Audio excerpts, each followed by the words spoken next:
Peace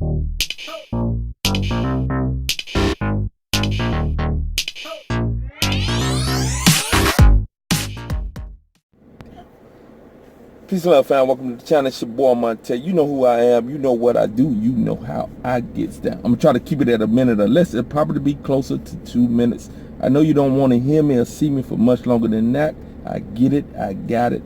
It's all good. Now, let's get into what it is we want to talk about. Let's talk about stress, how stress destroys the body, and I'll give you a few tips of how to avoid being in a chronic state of stress. All right, let's get into what it is that we want to talk about right now. All right, guys, so this is how stress destroys the physiology, guys. What happens is the body, now let's differentiate between acute stress and chronic stress. Now, acute stress is something that is beneficial to the body.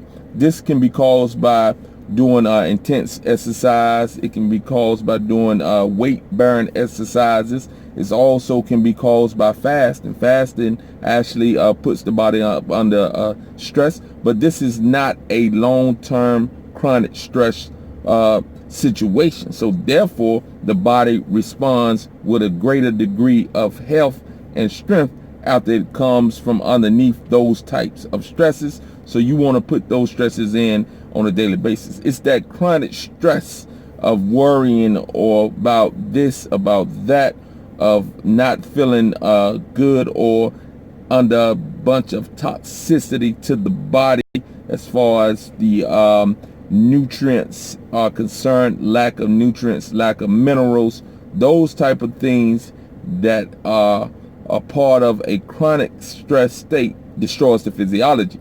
Now, when you're just worrying about things or you become super angry about things, this as well ends up destroying the physiology. What happens is the blood leaves the vital organs of the body and it goes out to the extremities as if you're going to fight or flight.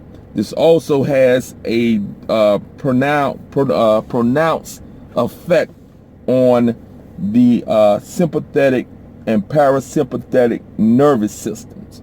You want to be in a parasympathetic state as much as you can be.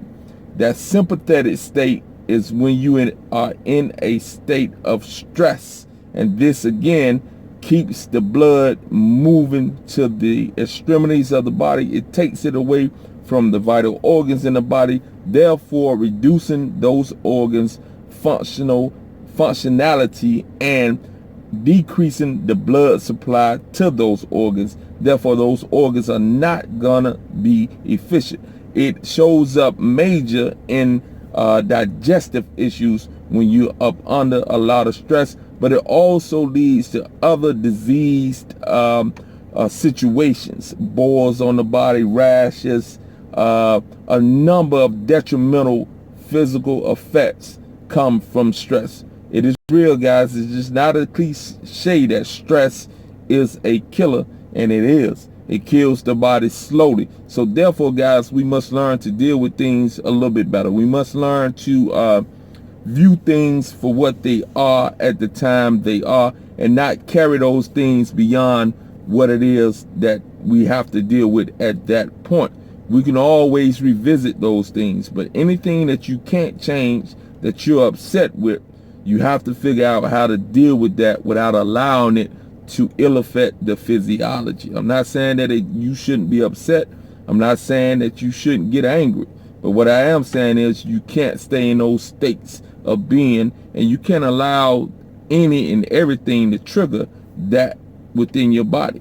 You understand what I'm saying? You can't allow any situation to continuously make you angry or upset, or the slightest thing to get you off your rocker. So you have to become, and we have to become, more emotionally mature. All right, guys, that's all I'm gonna drop for you right there. You keep that little tip, and you have a beautiful day. Peace, love.